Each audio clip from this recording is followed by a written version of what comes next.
السلام علیکم۔ آج ہم انگلش کے 3 الفاظ کے بارے میں پڑھیں گے۔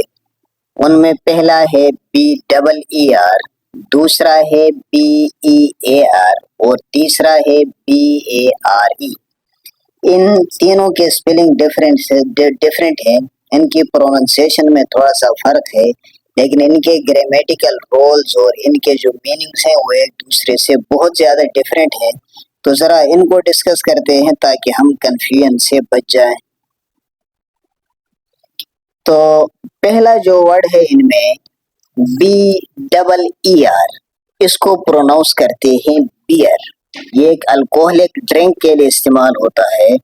اردو میں اس کا ترجمہ ہے شراب۔ پارٹس آف اسپیچ میں یہ ناؤن کے طور پر استعمال ہوتا ہے۔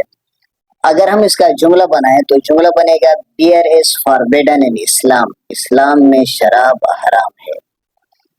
دوسرا ورڈ ہے BEAR، اس کو پروناؤنس کرتے ہیں بیئر۔ یہ انڈیور کے لیے بھی یوز ہوتا ہے، کیری کے لیے بھی یوز ہوتا ہے اور ایک اینیمل کے لیے بھی یوز ہوتا ہے۔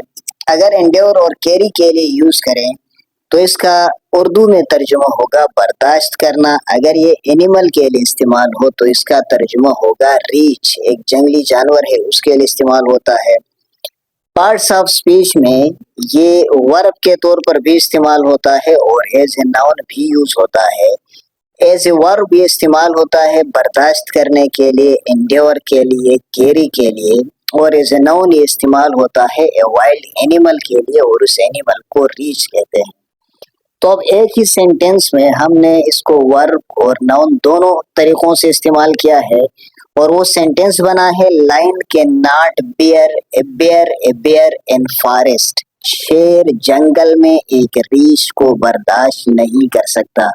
تو اس میں جو پہلا بیئر ہے لائن کے ناٹ بیئر، یہ برداشت کرنے کے لیے استعمال ہوا ہے ایز اے ورب، اور دوسرا بیئر یہ ریچھ کے لیے استعمال ہوا ہے as a noun.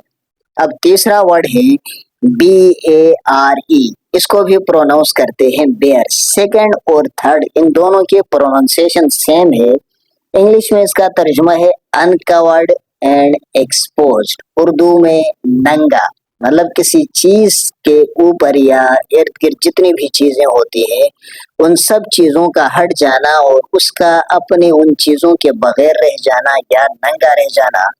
Parts of speech میں یہ ایڈجیکٹو کے طور پر استعمال ہوتا ہے، اور اس کا جملہ ہم بنائیں گے autumn made the trees bare، خزاں نے درختوں کو ننگا چھوڑ دیا یا ننگا کر دیا، مطلب درختوں کے اوپر جتنے پتے تھے وہ سارے کے سارے گرائے اور درخت سارے کے سارے ننگے ہو گئے۔